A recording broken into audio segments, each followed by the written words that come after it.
আমি একবার ফরিদপুরে একটি মাহফিলে গেলাম। আমার আগে আমি সেখানে প্রধান অতিথি ছিলাম। আমি আলোচনা করলাম। আমার আলোচনা যখন শেষ হলো তখন এক মুরব্বী, তিনি ওই এলাকার অত্যন্ত খ্যাতিসম্পন্ন আলেমে দ্বীন এবং একটি মাদ্রাসার, ফাজিল মাদ্রাসার প্রিন্সিপাল, তিনি সভাপতি ছিলেন। সভাপতি সাহেব সমাপ্তি বক্তব্য দেওয়া শুরু করলেন। সভাপতি সাহেব যখন সমাপ্তি বক্তব্য শুরু করলেন তখন স্বাভাবিক নিয়ম অনুযায়ী সভাপতি সাহেব শুধু সংক্ষিপ্ত কথা বলেই শেষ করে দেন। কিন্তু এই সভাপতি সাহেব একজন আলেম, তিনি মনে করলেন যে আমি যেহেতু আলেম মানুষ, আমার এত এলম রয়েছে, অন্তপক্ষে কিছু লোকদের মধ্যে বিতরণ করে যাই। ফলে তিনি একটু এলম বিতরণ করার জন্য চেষ্টা করলেন।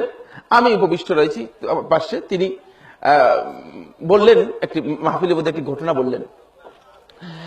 বললেন যে বসরা নগরীতে আব্বাসীয় যেই খলিফারা ছিল, খলিফাদের কোন এক খলিফার সময় এক পাগল ছিল।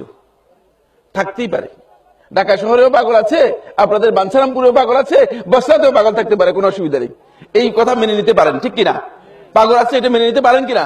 মেনে নিতে পারেন, পাগল ছিল। আচ্ছা, মেনে নিলাম পাগল আছে, ঠিক আছে। এরপর বলে যে ওই যে পাগল ছিল বসরা নগরীতে, ওই পাগল সে ছিল মানে সম্পূর্ণ ল্যাংটা।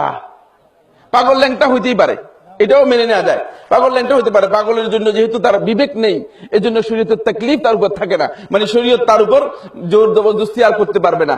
পাগল হয়ে গেছে, এই জন্য শরীয়তের তাকলিফ তার উঠে গেছে। হাত্তা ইউফিক, আমার নবী সাল্লাল্লাহু আলাইহি ওয়াসাল্লাম বলেছেন, যতক্ষণ পর্যন্ত পাগলের হুঁশ না আসবে ততক্ষণ পর্যন্ত পাগলের উপর ইসলামী শরীয়তের বিধান প্রযোজ্য হবে না। বুঝতে পেরেছেন? ইসলামী শরীয়তের বিধান প্রযোজ্য হবে না। ওই পাগল ছিল পরিপূর্ণ ল্যাংটা, একেবারে কাপড় চোপড় নেই। এরপর এই বন্ধু বললেন, এই সভাপতি সাহেব বললেন, এই পরিপূর্ণ ল্যাংটা ওই পাগল ছিল ওই যুগের সবচেয়ে শ্রেষ্ঠ ওলি। বলেন নাউজুবিল্লাহ। হতবাক হয়ে গেলাম। আমি সভাপতি সাহেবের দিকে তাকিয়ে থাকলাম।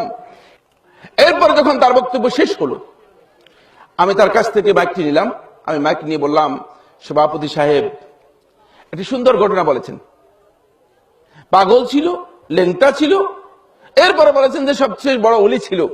তাহলে যেহেতু আল্লাহ রাব্বুল আলামিনের ওলি হওয়ার জন্য ল্যাংটা হওয়া উত্তম কাজ, তাহলে আপনি শুরু করেন সর্বপ্রথম, এই কাজ দিয়ে শুরু হোক আজকের এই আলোচনা। এবার সভাপতি সাহেব বললেন যে আমার ভয় পেয়ে গেলেন। আমি বললাম, কেন লোকদেরকে কথা বলেছেন? কোন হেদায়েতের মধ্যে রয়েছে এই মানুষদের জন্য? আমার কাছে স্পষ্ট করে দিতে হবে। আমি জানতে চাই আদৌ কি এর মধ্যে কোনো হিদায়ত আছে কিনা। হতে পারে গ্রামে গঞ্জে কোনো পাগল থাকতেই পারে ল্যাংটা, এটা আমি অস্বীকার করি না, এর বিরুদ্ধে আমার কোনো বক্তব্য নেই। কিন্তু কোন পাগল আল্লাহ রাব্বুল আলামিনের ওলি হয়েছে, এটা কে বলেছে আপনাকে? কিভাবে হতে পারে? শরীয়তের একটি বিধান লঙ্ঘন করলে সে আল্লাহর ওলি হতে কিয়ামত পর্যন্ত আল্লাহর ওলি হতে পারবে না। কেউ যদি বলে থাকেন তিনি মিথ্যা বলেছেন, তিনি মিথ্যা বলেছেন। বন্ধুগণ, এই কথা যখন বললাম সভাপতি সাহেবকে, এখন আর সভাপতি সাহেব আর পিছনের দিকে তাকায় না, তিনি সামনের দিকে চলে যাচ্ছেন। তিনি আমাদের সাথে খেতেও আসলেন না। এই আলোচনা কিন্তু, এই ল্যাংটা আলোচনা আজকের এই ওয়াজ মাহফিল গুলোতে এত বেশি হয়ে গিয়েছে যে আমার নবী সাল্লাল্লাহু আলাইহি ওয়াসাল্লামের হাদিসের আলোচনা হয় না, শুধু এই ধরনের ফালতু গল্প হয়, ঠিক কিনা?